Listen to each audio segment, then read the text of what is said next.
In a land long forgotten by many, there was a dense forest where few dared to go. Deep within its heart, there lived a woman known only as Eira. She was once a famous warrior, a master of the sword. Now, she lived alone, surrounded by nature, far from the chaos of the world she left behind. Eira's name was known across kingdoms. She had fought in many battles and was said to be undefeatable with a sword in her hand. Stories of her bravery spread far and wide. But after the last great war, she disappeared, leaving behind only tales and rumors. Eira had chosen this quiet life. She spent her days practicing her swordsmanship, tending to her small garden, and watching the seasons change. Though she was at peace, her heart still carried the weight of her past battles and the lives she had taken.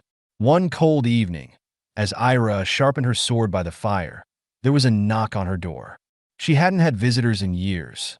When she opened the door, a young man, barely a warrior, stood before her, his eyes full of desperation. "Are you Eira, the sword master?" he asked. The young man introduced himself as Leif. His village was under attack by bandits, and they had no one to protect them. He had heard of Eira's skill and begged her to come help. "I'm no hero," she said, but Leif refused to leave without her. Reluctantly, Eira agreed to go with Leif. She hadn't drawn her sword for anyone but herself in years. As they journeyed through the forest, she felt the old fire in her blood returning, though she tried to push it down. "I am no longer the woman I once was," she thought. When they reached the village, it was worse than Leif had described. The bandits had already taken much from the villagers, and there was little left. That night, the bandits returned, and for the first time in years, Eira stepped into battle. Her sword moved with the same deadly grace as before, cutting through the chaos.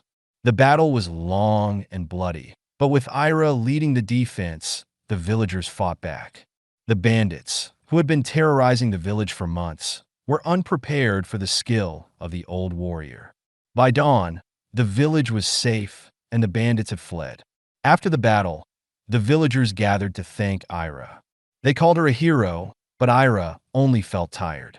The years of fighting had left her weary, and though she had saved the village, the weight of the lives she had taken once again hung over her. Leif, inspired by Eira's bravery, asked her to stay and teach him the ways of the sword. At first, Eira refused, but Leif was persistent. "You have more to teach than just fighting," he said. Slowly, Eira began to see that perhaps she could pass on her knowledge to the next generation. Days turned into weeks, and Eira began training Leif.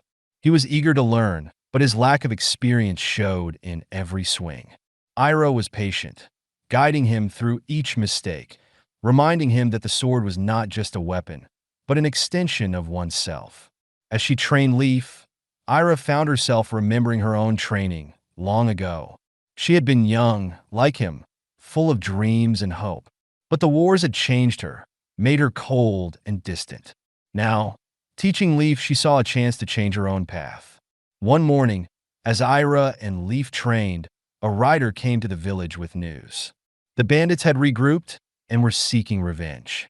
Worse, they were being led by someone from Eira's past, a rival warrior who had fought beside her in the old wars. His name was Bjorne. Bjorne had always been jealous of Eira's skill.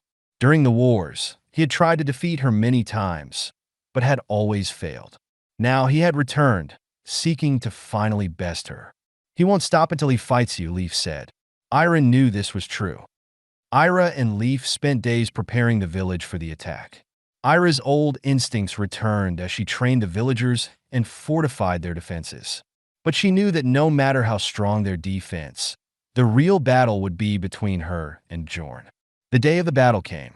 Bjorne and his bandits stormed the village, but the villagers were ready.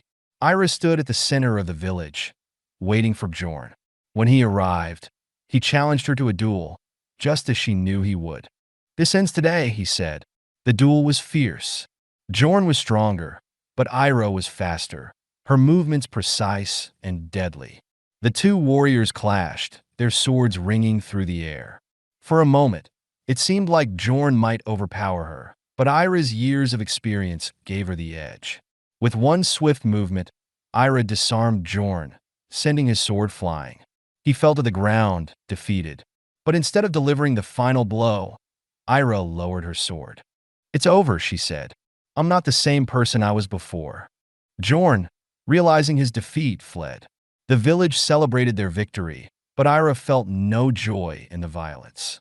She knew now that her days of fighting were over. She had protected the village, but she had also found a new purpose in teaching Leif and helping the villagers defend themselves. Eira stayed in the village, not as a warrior, but as a teacher. She trained Leif to be a master of the sword, and together they trained others.